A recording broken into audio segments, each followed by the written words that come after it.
Alright, ladies and gentlemen, this is our first screencast for the second semester. Actually, first screencast this year. I don't know if any of you have done this before, but this is a way for you to catch up on notes that you might have missed, or to study for the test, or just to review what we've gone over previously. So I'm going to go ahead and talk through this Prezi presentation and talk to you a little bit about launching the nation. By the way, just an FYI, there's obviously, you could probably hear some music in the background. In the past, students have told me that they need a little background noise or something, so let me know. Give me some feedback. Do you like it, hate it, need it, don't need it, whatever. Let me know. Anything. First off, Chapter 7 starts with the starting of a new nation, okay, and a new government. Alright, we got now the Articles of Confederation, we're functioning under the Constitution. Okay, by 1789, each of the states had passed the Constitution. That's not completely true, actually. There was one state that was still holding out by the end of 1789. That was Rhode Island. They passed it shortly after in 1790. And at the time of the first presidential election, as we saw as you'll see in the map here in a second, North Carolina actually hadn't ratified the Constitution yet. So they're still working on it. But 11 of the states actually sent electors to choose the first president. And of course, with our system, we don't elect the president by popular election. We use the Electoral College, and that's one of the key concepts in Chapter 7, is this idea that this is the first time the Electoral College is being used to elect a president. Okay, a group of electors that represent the people, and they vote for the president. You vote for the president, and it tells the electors who to vote for. But in reality, it's the electors that ultimately determine who becomes president of the United States. One of the key points of the Electoral College in the first election is that it worked exceedingly well, and that's because George Washington was extremely popular, and he was unanimously elected president of the United States, and John Adams would become his vice president. If we go ahead and look at this map, shows a couple things. If you look across the top here, Washington, it's hard to see with this chart, but Washington actually receives every single vote possible. All 69 votes go towards George Washington. These other votes scattered down here, they're a little more sporadic. Those are votes for vice president, because in the first presidential election, actually the first couple presidential elections, these electors would vote twice. They'd vote once for the president and once for the vice president. So every single vote, every single initial vote did go for George Washington. And then votes after that varied between John Adams, John Jay, and some of the other vice presidential candidates. But as you see, John Adams still pretty handily became the vice president. I'm sorry, one more thing. Like we pointed out, North Carolina actually didn't vote in this election because they had not yet ratified the Constitution by the election of 1789. Rhode Island right here did not vote because they also had not ratified the Constitution. And New York had trouble picking their electors, and they didn't get them in time, so they didn't vote for President of the United States either. So 3 states didn't end up casting votes in this election. Okay, George Washington actually didn't want to become President of the United States. He had little to no interest in politics. He was hoping to just retire and go back to Mount Vernon and live out his days on his plantation. But he's actually, by many people, convinced to run for President of the United States. One popular or more notable figure was Gouverneur Morris, who said, should the idea prevail that you would not accept the presidency, it should prove fatal to the new government. Of all men, you are best fitted to fill that office. And it's really true. George Washington was extremely popular. He seemed like just a natural fit to be president of the United States. So George Washington became president of the United States and decided to run for president of the United States, not so much because he wanted power or he wanted to rule, he wanted to lead, more out of a sense of duty. And that's one of the things that makes George Washington to this day so popular, is that he didn't become president of the United States for selfish reasons. He did it really something he didn't want to do, and did it out of service to his country. So great example of a great American patriot. One of the most important ideas with the first presidency was the idea of precedent.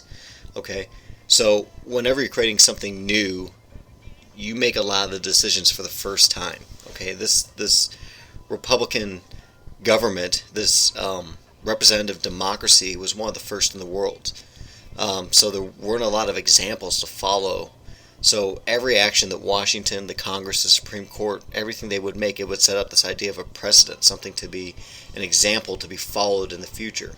Okay, um, as Washington said, the first of everything in our situation will serve to establish a precedent, and that precedent is basically just setting an example for future generations. So, Washington's one of the most important legacies he leaves is setting up several precedents, some of which we'll talk about later on. One important precedent was establishing the cabinet and setting up the different cabinet positions. Um, Washington was very careful when picking his cabinet, and he thought he picked members that were very well suited to each position. We'll talk about a few of those here in a second. Um, Congress actually created the departments within the executive branch. That's one of the powers that Congress has. And then each department was led by a cabinet member. And those cabinet members are basically the advisors to the President of the United States. They advise. They don't actually make laws. They aren't elected, so they don't represent the people necessarily, but they advise the President of the United States. They're experts in each of these fields, and they advise the President of the United States. Okay, the four cabinet members in the inaugural cabinet, some very popular figures and some we haven't heard a whole lot from. One of the more popular figures was Alexander Hamilton, Secretary of the Treasury.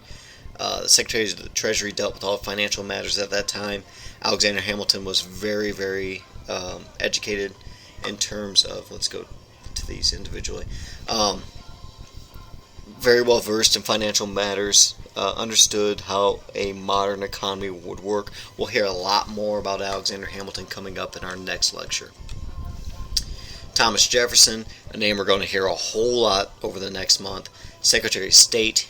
He was deemed to be best fit for this job because of his role as ambassador to France during the course of the period right after the Revolutionary War. Very well versed in relating to and communicating with foreign countries. That's why he seemed to be the best fit for Secretary of State. The Attorney General was Edmund Randolph. Okay, the Attorney General heads up the Justice Department and is basically the legal mind of the country, or the most prominent lawyer in the country, the person the president goes to when dealing with legal issues and making sure that they haven't basically broken any laws or aren't going to break any laws. So Edmund Randolph headed up the Justice Department as Attorney General.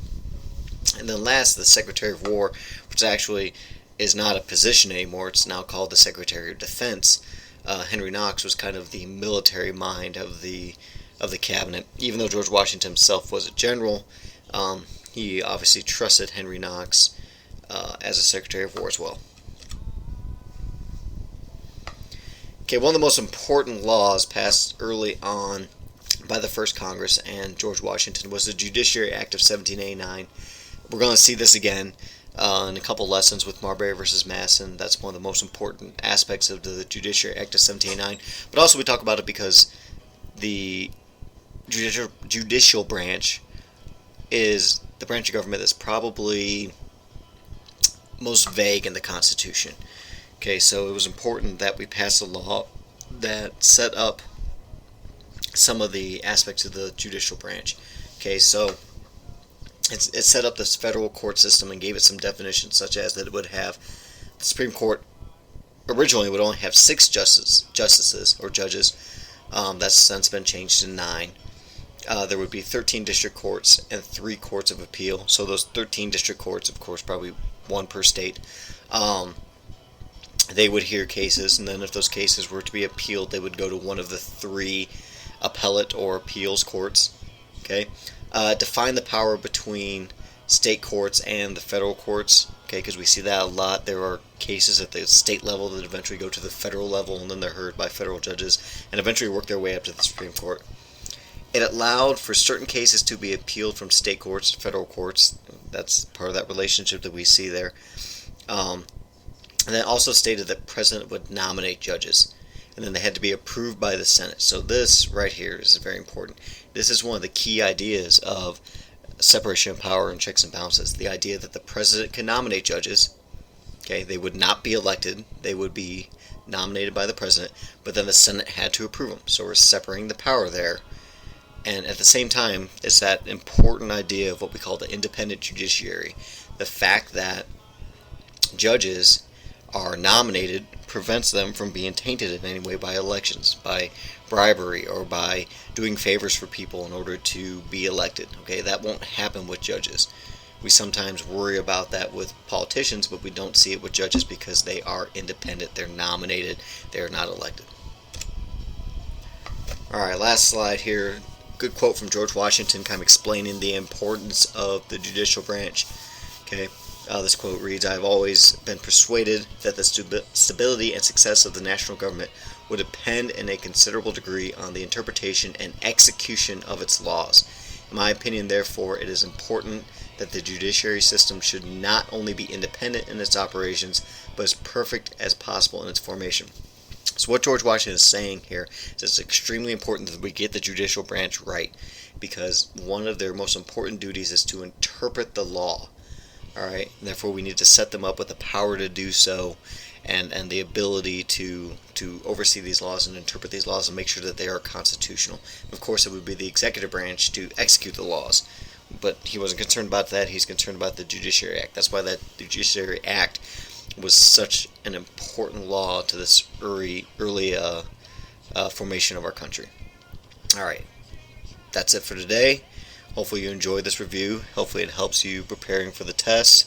As always, if you have questions, comments, post them on My Big Campus. Keep me in the loop. Let me know what's going on. Thank you.